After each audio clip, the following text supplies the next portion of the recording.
Dr. Martinez had been hesitant to tell me about the next phase of the research, but when I kept asking questions, she finally showed me the classified files that explained why this research was being kept secret from the public. Several research institutions had attempted to wake people during these deep unconscious experiences, using various methods to bring them back to normal consciousness while their brains were displaying these complex activity patterns. The results were absolutely horrifying. Patients who were awakened during deep unconscious experiences would sometimes scream uncontrollably, claiming they had been ripped away from something important. Others would become catatonic, staring into space as if they were trying to get back to wherever their consciousness had been. Some patients reported that they had been living full lives during what seemed like brief periods of unconsciousness. They described families they'd had, careers they'd built, entire lifetimes of experiences that felt completely real to them, but had occurred while they were asleep or under anesthesia. The most disturbing cases involved patients who claimed they had been communicating with other unconscious people during these experiences. They would describe detailed conversations with strangers, only to later discover that those people had been unconscious at the same time in different hospitals or even different countries. One case file described a woman who, during a 4-hour surgery, experienced what she believed was several years of living in a community with dozens of other people. When she woke up, she provided detailed descriptions of individuals she had met during her unconscious experience. Researchers tracked down several of the people she described and discovered that they had all been under anesthesia or in coma states during the same time period. When contacted, some of them reported similar experiences and could describe the woman accurately, even though they had never met her in the conscious world. This suggested that unconscious minds might be capable of genuine communication and shared experiences that exist completely separate from our waking consciousness. There might be an entire parallel dimension of human experience that we're completely unaware of. The research team discovered that people who were frequently under anesthesia, such as patients with chronic medical conditions requiring multiple surgeries, would sometimes become reluctant to wake up. They would fight against consciousness, as if they preferred their unconscious experiences to their waking lives. Some of these patients reported that their unconscious experiences felt more real and meaningful than their conscious lives. They described rich, complex relationships and experiences during unconscious states that made their waking lives seem empty or artificial by comparison. Dr.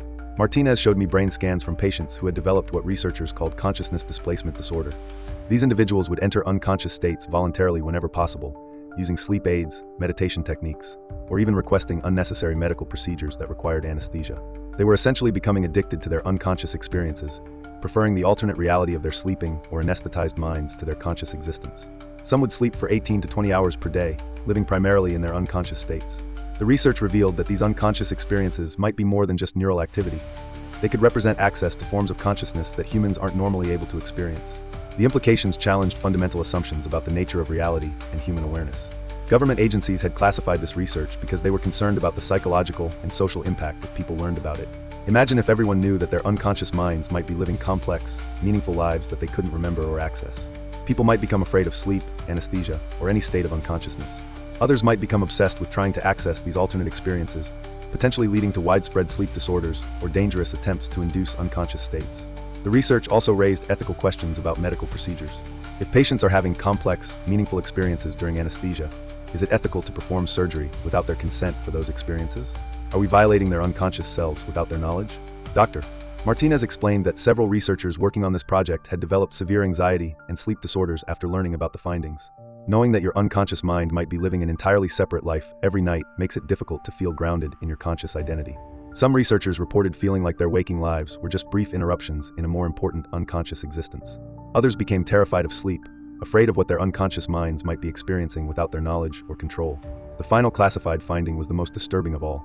Long-term monitoring of patients showed that people's unconscious experiences seemed to be accumulating over time, building complex histories and relationships that existed only in unconscious states.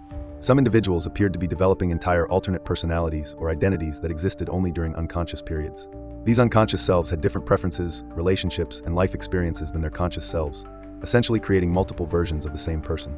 The research suggested that human consciousness might be far more complex and multi-layered than anyone had previously understood. We might all be living multiple lives simultaneously, one conscious life that we remember, and potentially several unconscious lives that we can't access. Dr. Martinez made me sign multiple confidentiality agreements after showing me this research, and I understand why. This information fundamentally challenges how we think about consciousness, identity, and reality itself. I haven't slept well since learning about these findings. Every time I close my eyes, I wonder what experiences my unconscious mind might be having that I'll never remember. Am I living other lives during sleep that feel just as real as my waking life?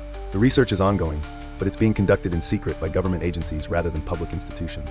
The potential implications for society are too significant to release without careful consideration of the psychological impact. Sometimes I catch myself wondering if my conscious life is actually the dream, and my unconscious experiences are my real existence. It's a terrifying thought that I can't shake, knowing what I know about the complexity of unconscious brain activity.